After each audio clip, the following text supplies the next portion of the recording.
I'm Nick Newton, joined by Will Miles. Welcome to Stand Up and Holler. On this episode, we'll talk about that Georgia repeat.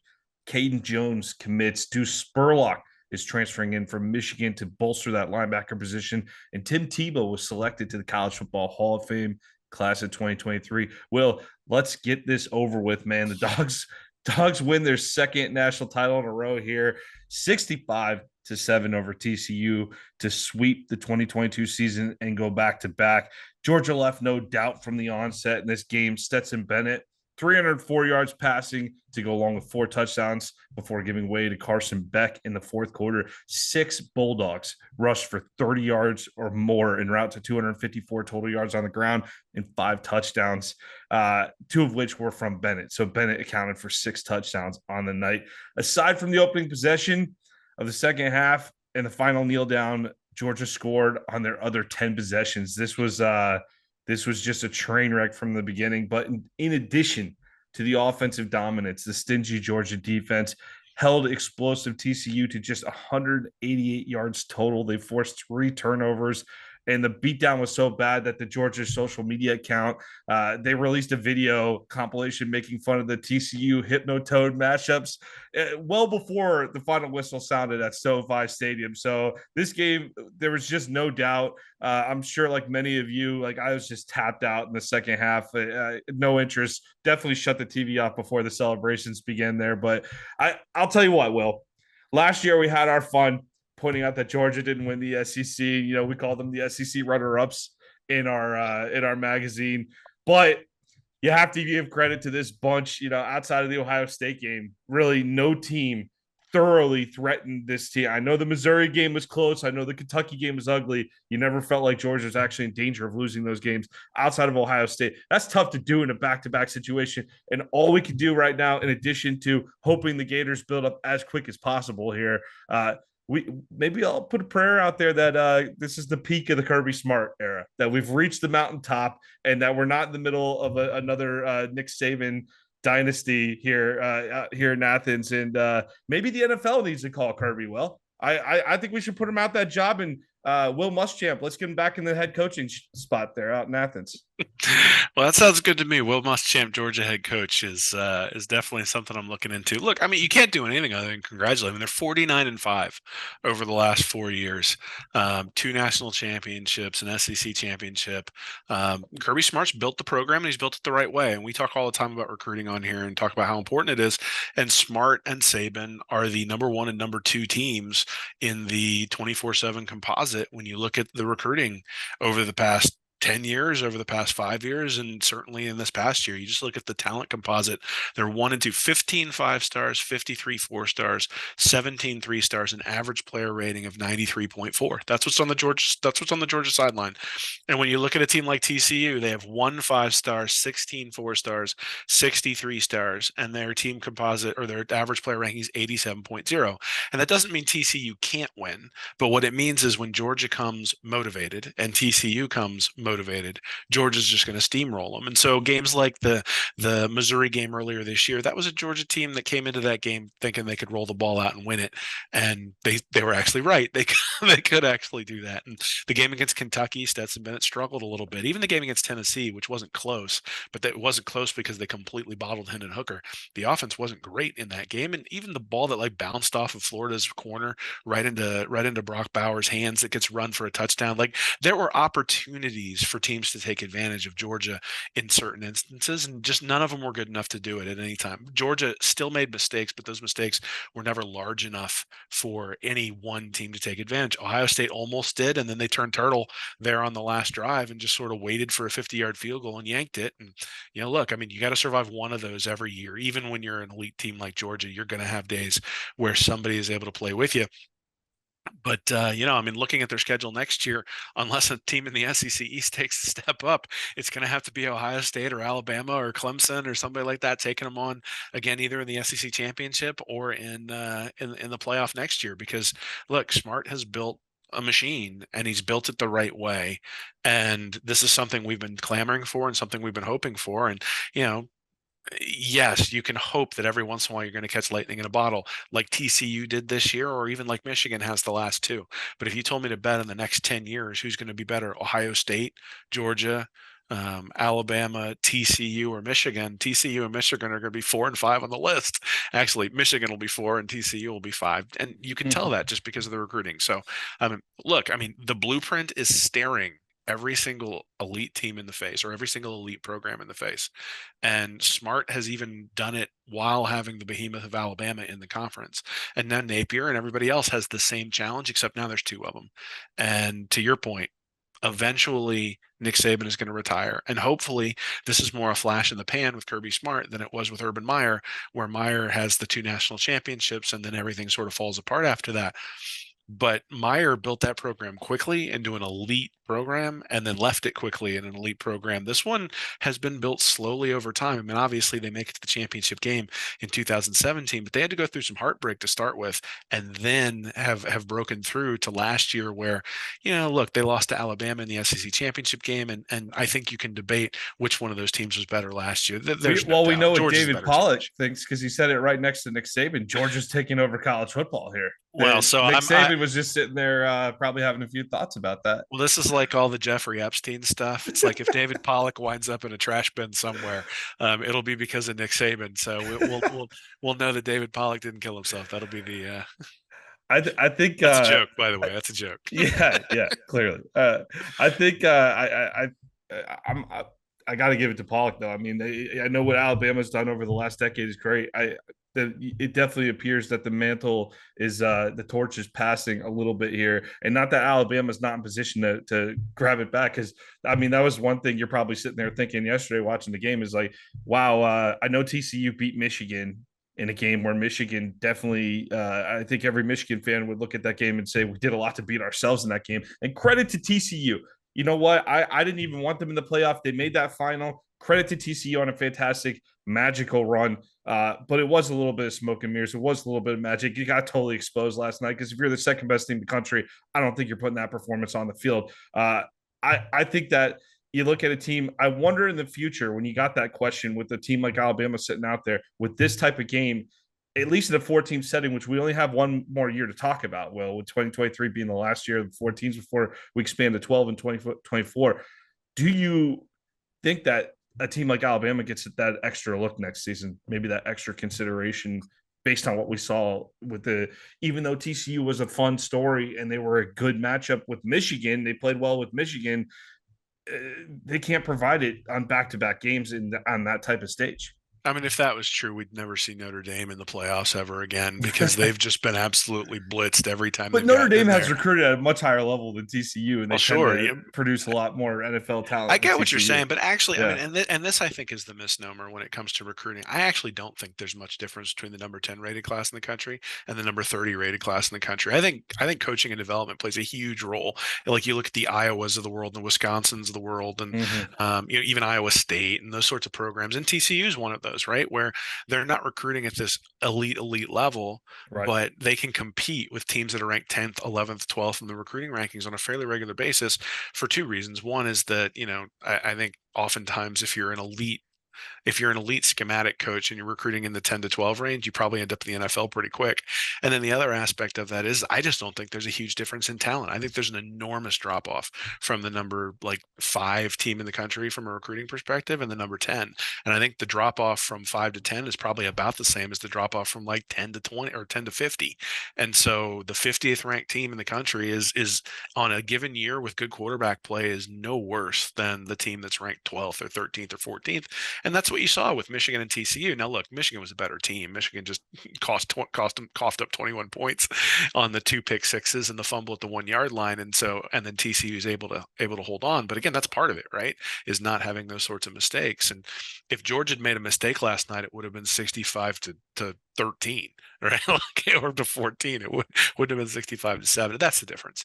And so Georgia, Well, Alabama, it was Clemson, 10-7 at LSU. one point, right? I mean, yeah. And then 3 seconds later, it was 17-7. Yeah. And I mean, it was just a complete obliteration, man. And I think that's when the teams are motivated. And that doesn't mean that a team like Alabama can't get sniped. And look, I don't think Alabama was all that great this year. I think when you look at it, they were inconsistent. A lot of one-score wins.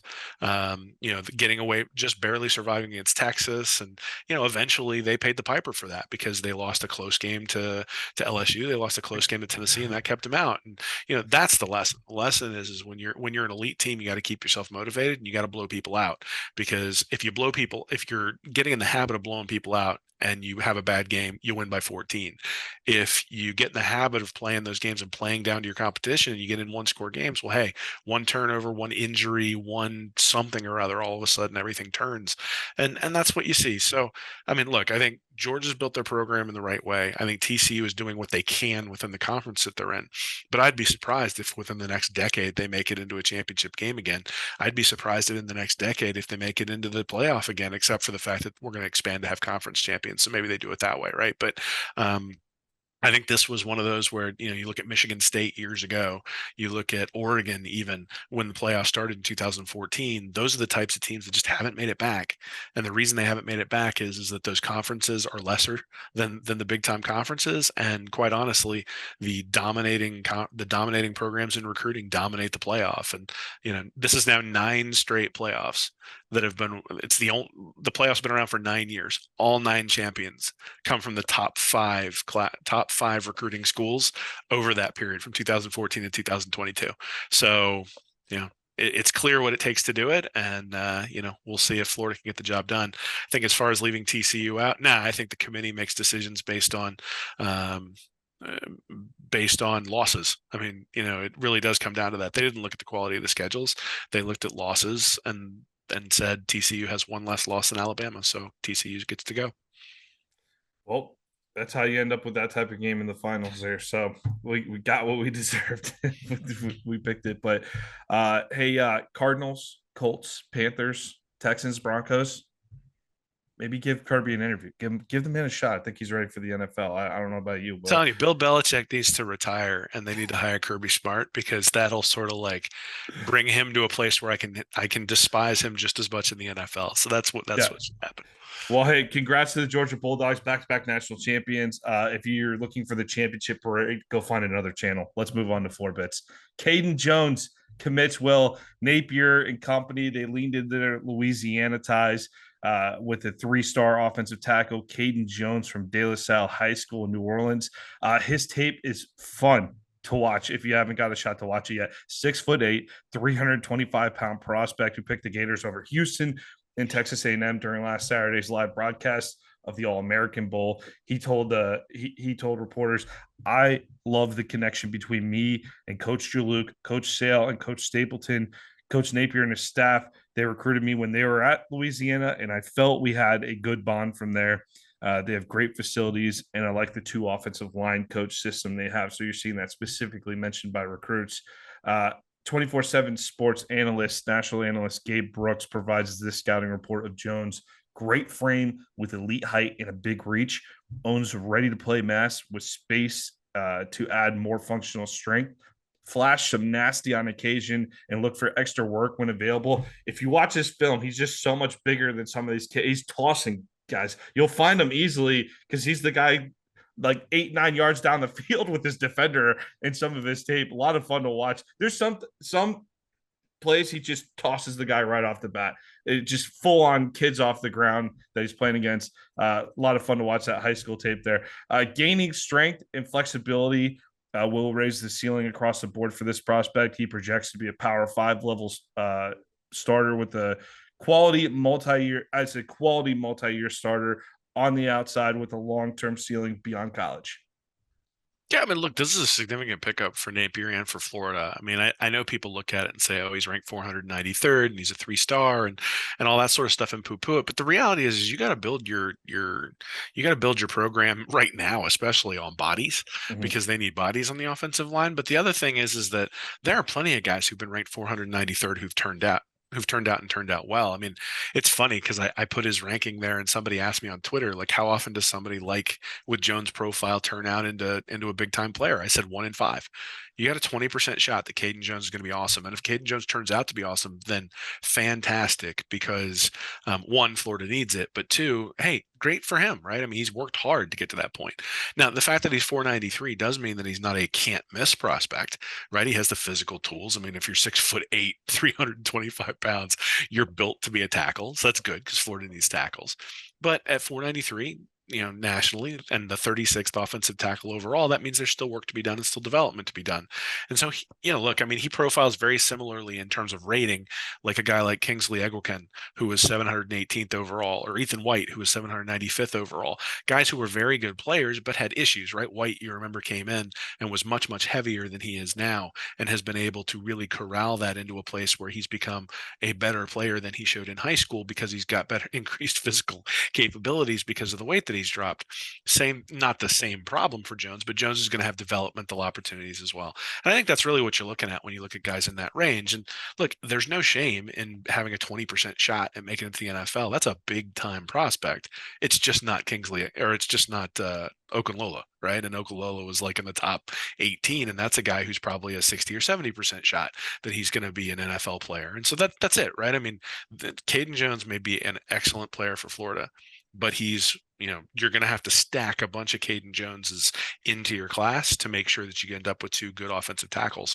And, hopefully Jones turns into one of those guys. The fact that he's from New Orleans does mean that Florida's coaches have specifically had time to scout him and build relationships, which means hopefully that percentage goes up some percentage, where he's like a 30% or a 40% shot to really turn out. Certainly the Osiris metric, the Osiris Torrance evaluation turned out well. But again, how many of the guys did they evaluate at Louisiana who didn't turn out? I think, again, a very, very good pickup, an area of need. This is now the fourth offensive lineman. Now there's two tackles, two interior offensive linemen in this class. It's a good offensive line class. It's not a great one. But, in some ways, given what Napier's trying to build and with the youth movement, he's going to have Jones is going to have to come in and play quickly. Well, according to the Sykes metric with the offensive line, that's the target number, right? We want 4 to 5. Yeah. 4 to 5 is pretty much what Alabama and Georgia bring in every year. Mm-hmm. Now, I mean, again, you start looking at who they bring in, and it's a very different type of class. But just from a numbers perspective, you want to be bringing in 4 or 5 every class, because if you don't, you end up with major depth issues, because, you bring in 6 one year and 2 the next. You get a couple guys transfer because they're not getting playing time because they came in with, one guy comes in with 5 other guys, and all of a sudden he's leaving because, and now you're left where you don't have anybody. And that was sort of the Will Muschamp syndrome, right? I mean, when he left, I don't think they even had enough offensive linemen to field a spring game. Right. And so you don't want to have that sort of stuff. And particularly in the Muschamp and McElwain eras, the amount of just the total number of people they were bringing in on the offensive line was relatively low. So look, I mean, I think I'm not going to jump up and down and say he's going to be the next great left tackle at Florida, but I'm also not going to say he can't be.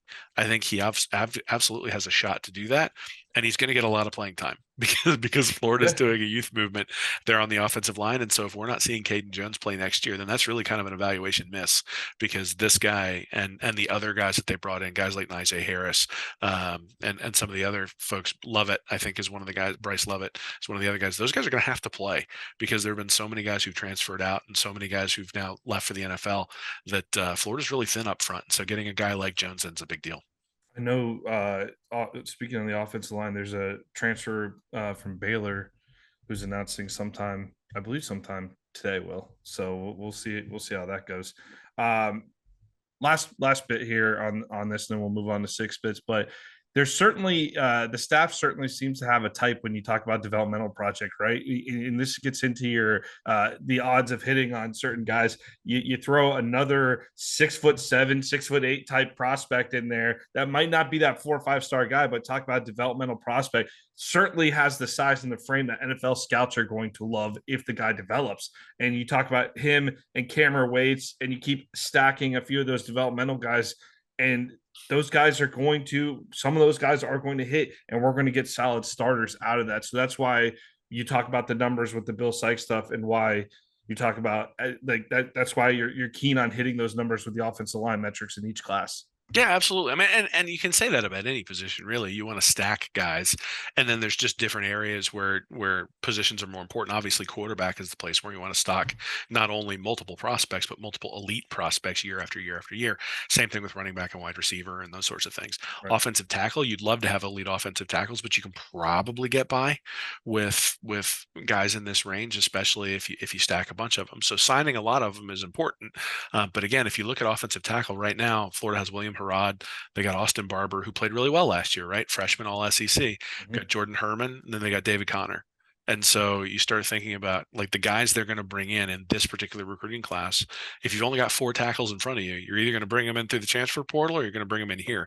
So we're going to know pretty early on. And yes, the better the physicals, like in most cases, if you're going to take a flyer on somebody, you'd rather have them be physically gifted and then teach them the mechanics rather than have someone who's mechanically gifted and you can't teach them the physicals, right? And so a guy like Osiris Torrance is a great example where he has the prototypical size that you would want for a right guard. So you put him in there and all of a sudden now you teach him the mechanics and he can develop at a rate that's faster than other guys because he's a smart guy and he is a hard worker and all those sorts of things. And in many cases, I think the evaluation of these players has less to do with, you know, who are they going to grow into than it does who do they want to grow into and are they willing to do that and willing to put in the work that's necessary to do that. And so there I think there's some evidence that Napier and his staff are able to identify those guys. The question, and honestly, I don't have a concern that a guy like Caden Jones is going to be able to block against Kentucky. The place where I have a concern is when you get in that game like Georgia against TCU the other day, their tackles had zero shot yesterday. And you just don't want to end up in a situation like that because it turns out we got to play Georgia every year. Well, let's just take a break from talking about them for the rest of the episode, okay? They've had their moment on this show today. All right, let's move on to 6 bits here. Duece Spurlock transfers in from Michigan, 6'1", 231-pound middle linebacker from Madison Academy in Madison, Alabama. Went north to the Wolverines, but he only spent his true freshman year there. Pretty much developmental guy. Appeared in 2 games. Former 3-star prospect. Played on both sides of the ball in high school. Linebacker, safety, and wide receiver.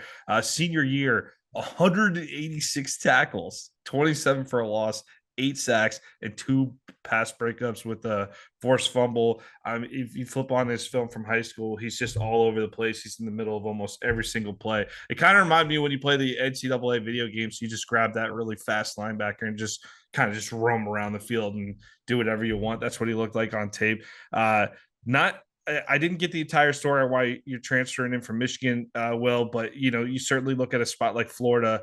Uh, Certainly ample opportunity to earn some playing time early on in your career with this linebacker room and a much needed addition at a much needed spot. I don't anticipate that he's going to be a high impact player right away. This seems like a guy that does need another year or two to develop, but certainly seems to have all the raw tools to be a fairly stout linebacker in the SEC at some point in his career. Yeah, I mean, I think what you just said though there is actually part and parcel to probably why he's transferring, right? So he comes in 2022 at Michigan as a freshman. He's got 3 total tackles. He's behind other guys on the defensive side of the ball. He's not going to be behind defensive guys at Florida this year. I mean, that's just the reality. Not many. Yep. Florida has Derek Wingo, who's undergoing, I think, shoulder surgery. Got Shamar James, who was a freshman All SEC. You got Scooby Williams, who played sort of sparingly as a backup. You got Jaden Robinson coming in with this freshman class, and then you got Taraja Mitchell, a transfer from Ohio State, who had like 40 tackles 2 years ago for Ohio State. So you think about getting on the field, like Spurlock's going to be on the field. Like I don't think there's time for development at this point. He's just going to be on the field. So the things that they're selling him, I'm sure, have to do with playing time, right? That hey, instead of sitting for another year or two behind the linebackers there at Michigan and realizing where you are in the depth chart there, come here and you immediately jump up to at least the 2 deep, right? I mean, when you think about it, if you're going to play a 3-4, or if you're going to play a 3-3-5, like you need 6 linebackers to have a 2 deep, and he brings the numbers to 6, so he immediately jumps onto the 2 deep there at the linebacker position for Florida as of right now. Certainly, Florida may bring in more guys through the transfer portal, but at some point, you know, if this is a long-term play, then they're going to struggle at linebacker next year. They're going to need Spurlock to come in and play play and play significantly just because of the numbers that they have that position. Now, look, I mean, guys like Jack Pyburn, would he have an opportunity to potentially maybe play outside linebacker?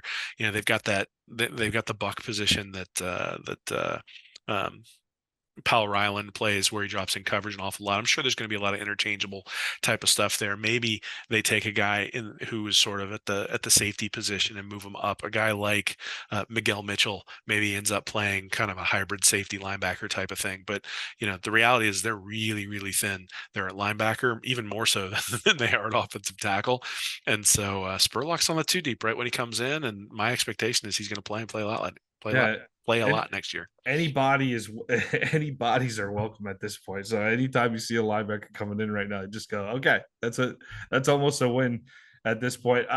When you look at it too, this past year, 2 games, that means you get redshirt too. So I mean, if he does work out, he does end up becoming a player. Sounds like he basically, it's not like he burned a year of eligibility at Michigan. He essentially qualifies for a redshirt. So Yep. could be a guy that could get an extra year here at Florida. So good pickup in the transfer portal, necessary pickup in the transfer portal. Let's move on here to a bit of good news here. Tim Tebow to the Hall of Fame.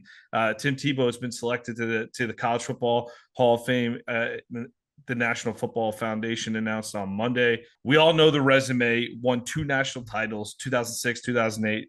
2007 Heisman Trophy, more than 12,000 yards of total offense, 145 career touchdowns. First player in NCAA history to rush and pass for at least 20 touchdowns in the season.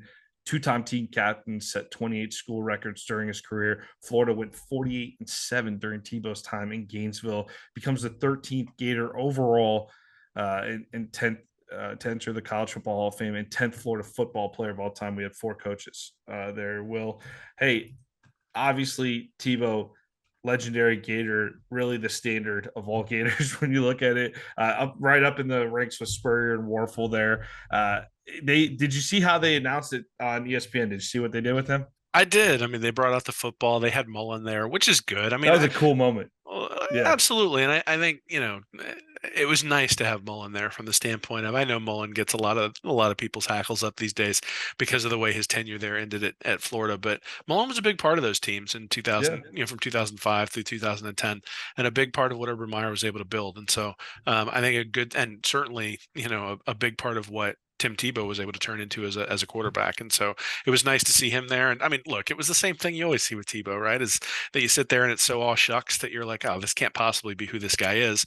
And then he just goes out and that's who he is all the time. And I think that's one of the things that's so interesting about Tebow is that he really should be like the least polarizing person in the world, but he's one of the most polarizing people in the world just because nobody believes he could possibly be that good, not only as a player but as a person. And look, I'm sure there are warts there. We all have warts, but at least his public facing persona, we haven't seen any of the Tiger Woods or even Michael Jordan type skeletons in the closet, right? You go watch The Last Dance, and you sort of see how Jordan treated his teammates, and you obviously Woods with the stuff with his wife and all that sort of stuff. And we haven't seen that with Tebow, even though he's at that level in terms of popularity and the limelight and that sort of stuff. And maybe part of it is that he's been humbled in terms of the experience with the Broncos. That was a lot of fun, but certainly that's a humbling experience to be there. And then his time with the Mets, that was also something as well. But he's just always been a guy who's gone out there and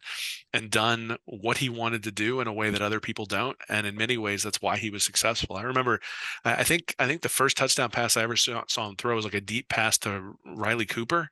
I can't remember who it was against, but it was right at the beginning of that season in 2007 when people were like, yeah, well, he helped him win the national title, but can he actually throw the ball?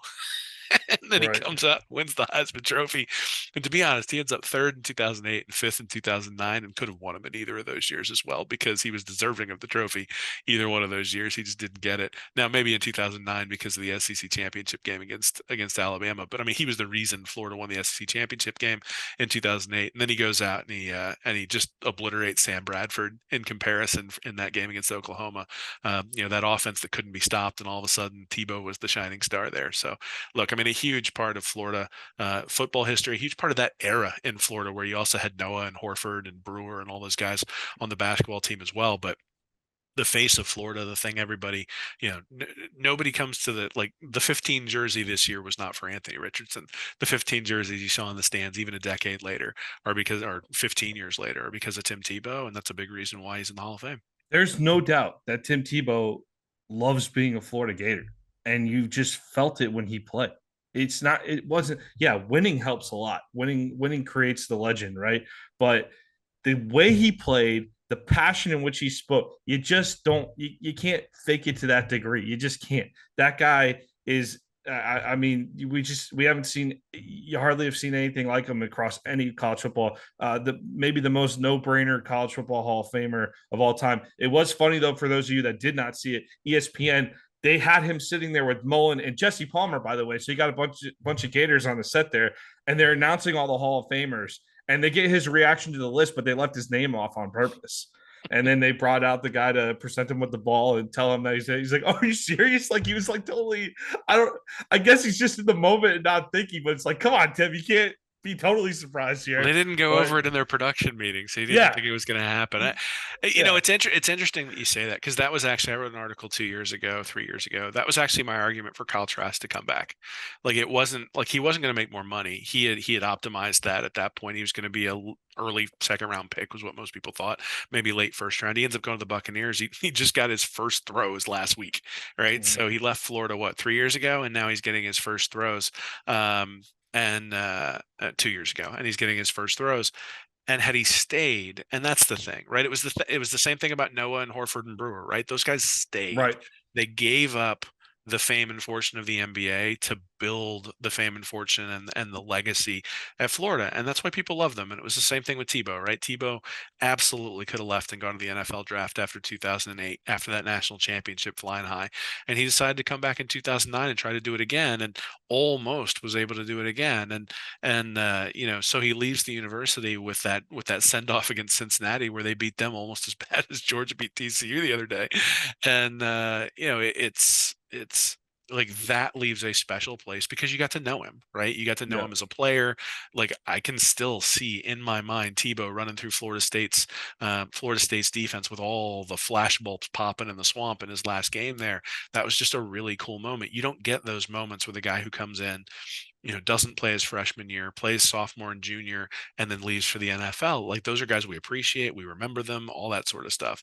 But Tebow is remembered because he came back. Same thing with those other guys. And look, I have a special place in my heart for Percy Harvin, but it's not the same as it is for Tim Tebow. Harvin went to the NFL, and hey, more power to him. He's going to be a first round pick, make a bunch of money. He's a Gator too, but he's not the same kind of Gator as Tim Tebow. And a lot of that has to do with coming back to school. Yeah, we saw how important Percy Harvin was when we saw the difference between the offense in 2008 and 2009. Yeah. So we all know, any Gator fan worth their salt knows how important Percy Harvin was. But there's a difference between acknowledging that someone was important and feeling like somebody is one of yours, right? And that's sort of the thing.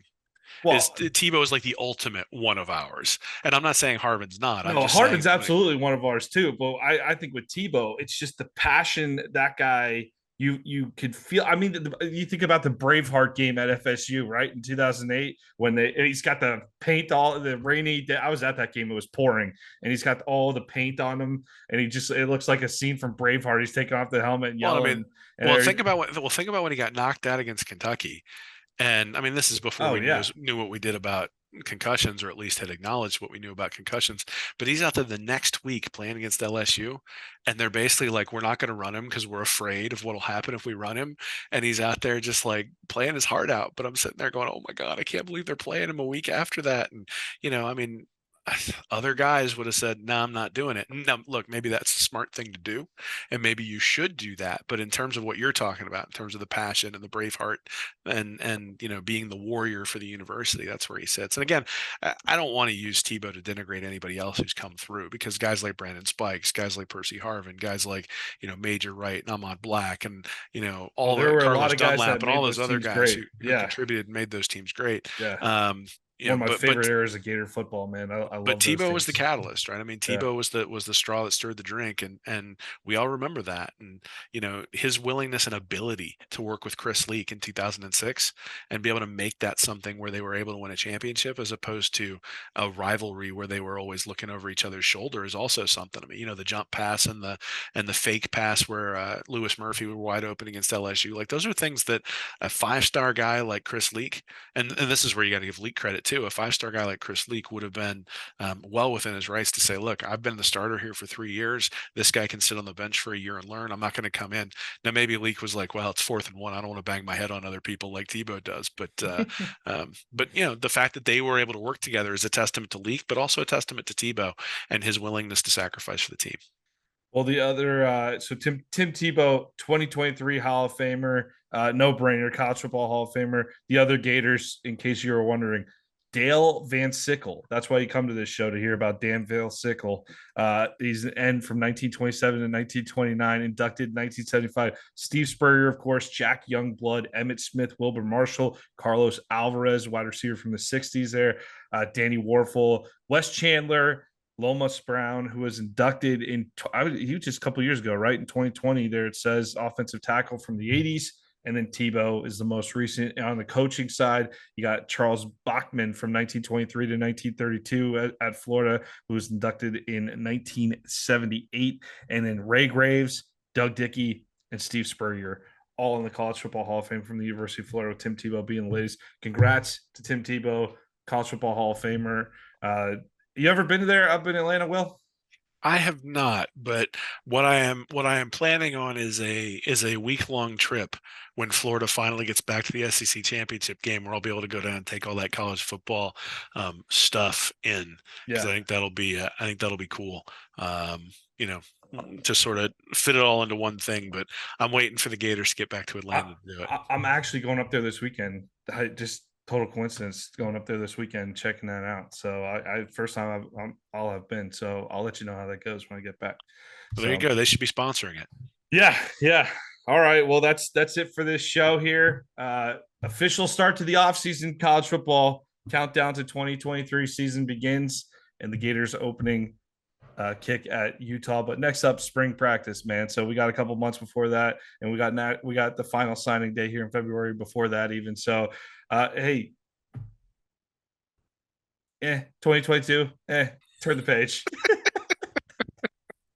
Yeah, not exactly what we wanted from a football perspective. No, pretty much everything we didn't want in a lot of different ways. So turn the page on 2022. But look, I mean, it's funny because I've seen a lot of people. I have a buddy who went to Georgia, and so he and I go back and forth on a fairly regular basis. And the guy sat out in the wilderness for 40 years and watched every other SEC program win. And he didn't stay out for 40 years. He, because he's my age, but he saw years and years and years of Rick and all the other things that sort of went on there, Donna and all those guys there at Georgia.